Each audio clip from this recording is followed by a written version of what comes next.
Se inscreva no canal, ative o sininho de notificações e deixe seu like.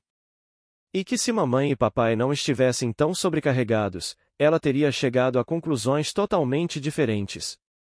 Você poder dizer algo como: é muito importante para mim que você entenda que nada daquilo era culpa sua. Mamãe e papai é que cometeram os erros, não você.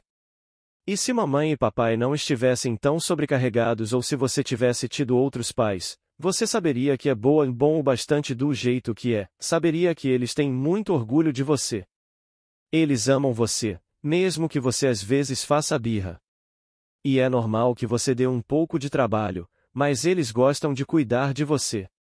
Você pode adaptar as frases a seu contexto de vida, seus problemas e suas crenças negativas. O objetivo não é seguir o texto ao pé da letra, mas compreender o sentido geral. A ideia é fazer sua criança sombra entender, com a ajuda do seu ego adulto, que as crenças negativas dela são totalmente arbitrárias e não refletem de modo algum seu valor real. É claro que você também pode fazer este exercício se teve uma infância predominantemente feliz e se seus pais aparentemente cometeram poucos erros. Nesse caso, você pode iniciar a conversa explicando o seguinte: minha querida criança sombra, papai e mamãe acertaram em muitas coisas e os amamos muito, mas eles poderiam ter feito um pouco mais e um pouco menos de.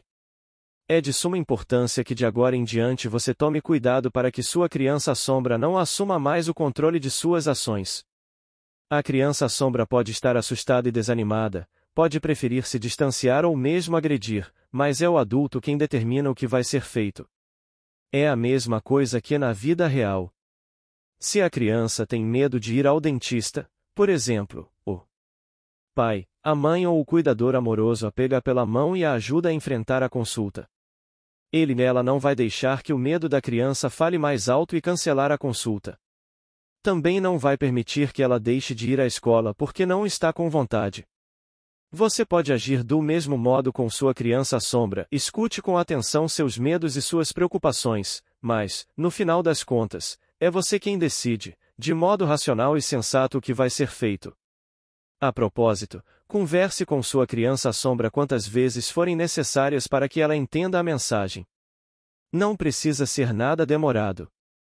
Quando se deparar com uma situação difícil em seu dia a dia e se flagrar preso em suas crenças negativas ou se deixando levar por medo, raiva, desespero ou outro sentimento negativo, pode ser suficiente fazer um cafuné em sua criança sombra, consolando-a ainda que só em pensamento.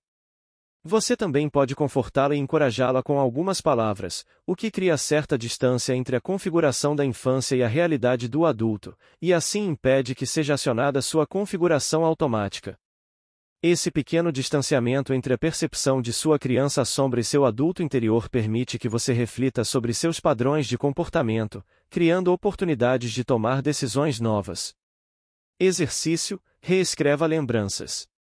Como já vimos, as experiências que tivemos com nossos pais ou com outras figuras centrais em nossa vida deixam rastros em nossa memória, formando um filme de lembranças que é codificado em nosso cérebro por meio das interconexões das sinapses. Às vezes pequenos gatilhos são capazes de nos lançar de volta a uma lembrança antiga, ainda que ela surja inconscientemente, como o que aconteceu com Miguel e o refrigerante esquecido. Algumas lembranças se encontram tão arraigadas em nosso cérebro que na mesma hora recaímos em nosso padrão antigo, repetidamente. Mas podemos reformular esses filmes. Nosso cérebro não distingue bem percepção de realidade. Para sentir medo, por exemplo, basta imaginar uma situação estressante, como uma prova a fazer. Você também pode usar a imaginação para remodelar lembranças negativas. É tecnicamente possível, para o cérebro, reescrever e isso ajuda na cura de feridas antigas.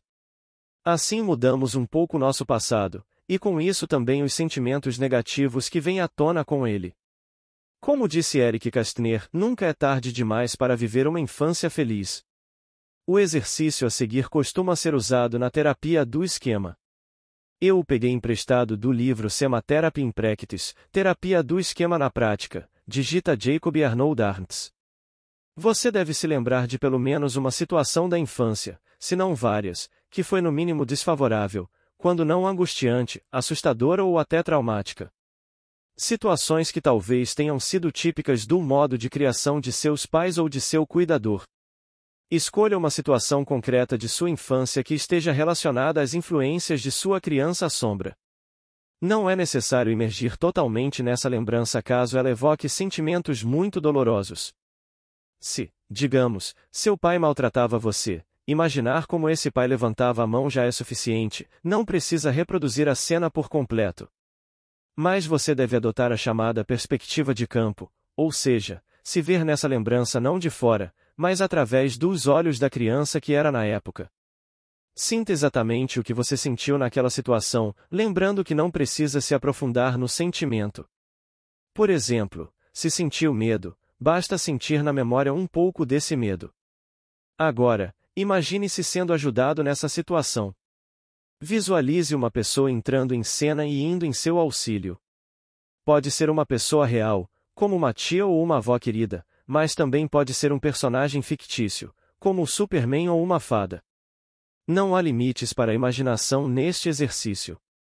Até você mesmo, já adulto, pode aparecer e intervir. Algumas sugestões de como reescrever essa situação. Se seu cuidador, pai, mãe, avó, etc., mas, para simplificar, vou chamar apenas de cuidador, era muito irritável, você pode imaginar um ajudante aparecendo e explicando a ele que não pode tratar você assim. Seu cuidador é enviado à terapia e a partir daí você está sempre acompanhado de uma boa fada madrinha. Se seu cuidador era ameaçador, você pode imaginar que a polícia ou um herói de cinema chega e o coloca na cadeia. Se seu cuidador estava triste e deprimido com frequência, de modo que você cuidava dele quando criança, uma pessoa do juizado de menores pode chegar e garantir que você, criança, possa ir brincar, pois ela vai cuidar de seu cuidador vulnerável. Agora a criança conta com uma pessoa confiável e protetora, que lembre-se, pode ser real ou imaginária. Se seu cuidador era muito rígido e exigente, seu ajudante vai explicar a ele que as crianças também devem ser elogiadas e ensiná-lo a se colocar no lugar de uma criança. Neste caso, o cuidador ganha um coach, que vai estar ao lado dele a todo instante e ajudar a proteger a criança, isto é, você. Assim você vai conseguir criar um final feliz graças aos recursos da sua imaginação. É claro que esse exercício também é muito indicado para lembranças dolorosas que não estejam relacionadas a seus pais ou cuidadores. Exercício: estabeleça vínculo e segurança para a criança-sombra. Este exercício é destinado às necessidades de amor e de conexão que tanto crianças, quanto adultos têm. Para isso, você vai intensificar em sua mente as experiências positivas de conexão com seus pais ou outras pessoas próximas. Vai emergir uma vez mais em momentos de bondade, amor, aconchego e carinho que viveu com seus pais e ou cuidadores. Mergulhe nesse cenário e abra espaço para os sentimentos de proteção, segurança, confiança e pertencimento. Sinta a conexão. Sinta novamente como é ser muito amado e desejado. Caso não encontre na memória nenhum momento de muita proximidade com seus pais ou outras pessoas próximas, você pode recorrer a pais imaginários. Permita que sua imaginação lhe dê de presente os pais de que você precisou quando criança, eles podem ser pessoas reais, como talvez os pais de um amigo próximo, ou personagens imaginários. Feche os olhos e permita que seu inconsciente lhe dê pais amorosos. Visualize seus novos pais muito felizes com você. Permita que eles ajam exatamente como você teria gostado que agissem naquela época. Dê um novo lar para si mesmo. Você pode evocar seus novos pais sempre que precisar. Exercício: escreva uma carta para sua criança-sombra. Para este exercício, pode ser útil ter à mão uma foto sua de quando era criança. Você vai escrever uma carta para sua criança-sombra como um pai ou mãe amorosa escreveria a uma criança com quem se importa e a quem deseja consolar. Alguns exemplos. Querida Rafa, você é uma menina muito legal e me dá muito orgulho. Sinto muito que se preocupe tanto com seu corpo. Para mim você não precisa ser perfeita. Eu te amo do jeitinho que você é. E vejo muitas coisas bonitas em você. Você é a menina mais doce que eu conheço. Por favor, pare de se comparar com garotas famosas e colegas de escola.